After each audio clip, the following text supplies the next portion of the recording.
Is it permissible for the one who wants to offer a sacrifice to cut his hair or nails? If anyone wants to offer a sacrifice and the month of Zulhijjah has begun, either because the new moon has been sighted or because the 30 days of Zulqa'dah has passed, then it is haram for him to remove anything from his hair or nails or skin until he has slaughtered the sacrifice, because of the hadith of Salama, according to which the Prophet ﷺ said, when you see the new moon of Zulhijjah, according to another version, when 10 days of Zulhijjah begin, and any one of you wants to offer a sacrifice, let him refrain from cutting his hair and nails, narrated by Ahmad and Muslim. According to another version, let him not remove anything from his hair and nails until he has sacrificed, and according to yet another version, he should not touch his hair or skin. If he forms the intention to offer the sacrifice during the first 10 days of Zulhijjah, then he should refrain from the moment of forms that intention, and there is no sin on him for anything he may have done before forming the intention.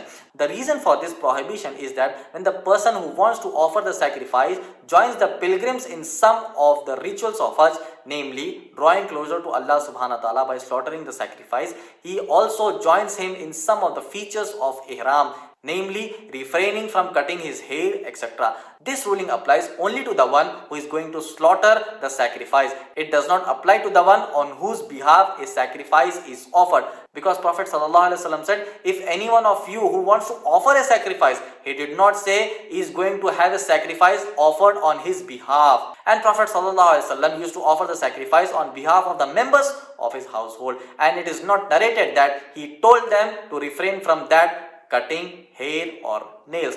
Based on this, it is permissible for the family members of the person who is going to offer a sacrifice to remove things from their hair, nail or skins during the 10 days of Zulhijjah. If a person wants to offer the sacrifice, does remove anything from his hair, nails or skin, then he has to repent to Allah subhanahu wa ta'ala and not to do it again. But he does not have to offer any expiation, and that does not prevent him from offering the sacrifice as some of the common people think. If he does any of those things out of forgetfulness or ignorance, or some hair falls unintentionally, then there is no sin on him. If he needs to remove it, then he may do so, and there is no blame on him. Such as if a nail breaks and it annoys him, so he cuts it, or if a hair gets in his eyes and he removes it, or he needs to cut his hair in order to treat a wound and alike. Inshallah. Jazakallah.